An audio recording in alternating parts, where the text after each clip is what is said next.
Mario Dandi dan Shane Lucas ini yang mungkin jadi pertanyaannya masalah pidana pengganti restitusi kemudian mereka nggak bisa membayar gitu kan ya.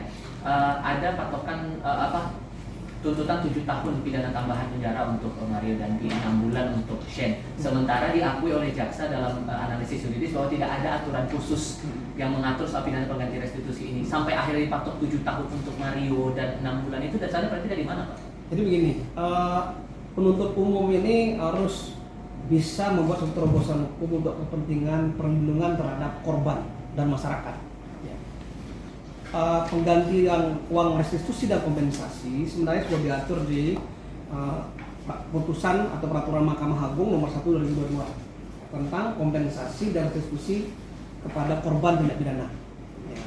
Nah, ini khusus mengenai Mario Dandi, ya, ini sudah ada hasil daripada kerugian-kerugian yang diderita oleh korban, sebagaimana diajukan oleh keluarga korban.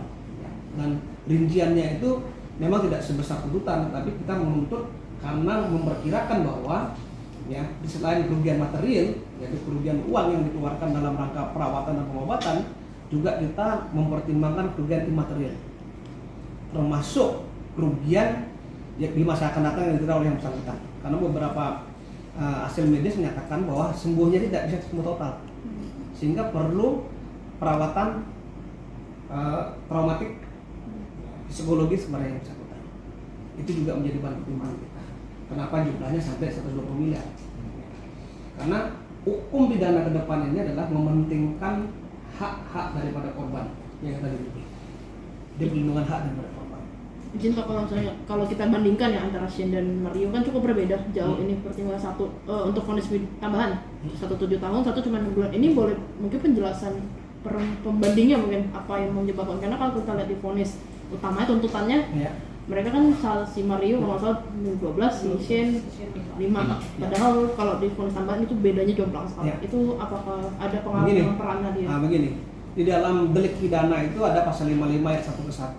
Itu adalah pasal klasifikasi delik ya, yang menyebabkan orang-orang ini bisa dituntut berbeda dengan yang lain sesuai dengan akibat perbuatan yang mereka timbulkan, dampak yang mereka timbulkan.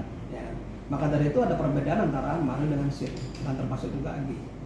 Nah, karena dampak yang kita lihat sejauh mana menimbulkan tadi perbuatan yang sangat keji dan menimbulkan traumatis yang mendalam, termasuk sakit fisik daripada korban. Itu yang kita pertimbangkan.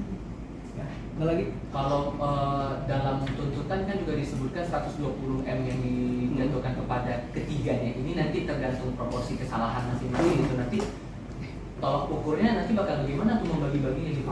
Nanti hakim yang menentukan itu. Yang penting jaksa itu dalam menuntut sesuai dengan proporsi yang sudah disampaikan dalam surat tuntutan. Nanti tentu hakim akan mempertimbangkan apakah 120 miliar itu dibagi secara tanggung rentang dengan klasifikasi jadi berbeda-beda. Apakah dia bersama-sama atau yang sama juga dengan porsi yang sama. Saya pikir sih hakim lebih bijak dan kita juga sudah bijak dalam satu tuntutan. Porsinya nanti berbeda-beda. Dan kalau mereka tidak mampu membayar dengan kondisi 120 miliar itu, maka mereka akan diganti dengan hukuman pidana penjara 7 tahun untuk Shane 5 tahun. Kalau untuk Agi kan kalau Agi kan udah enggak, karena dia masih anak-anak. Restitusi itu tapi nanti restitusi juga kita nggak bebankan sama mereka. Oh, gitu. Cuma di sini hanya kita cantumkan dia juga secara bersama-sama menyebabkan seperti itu.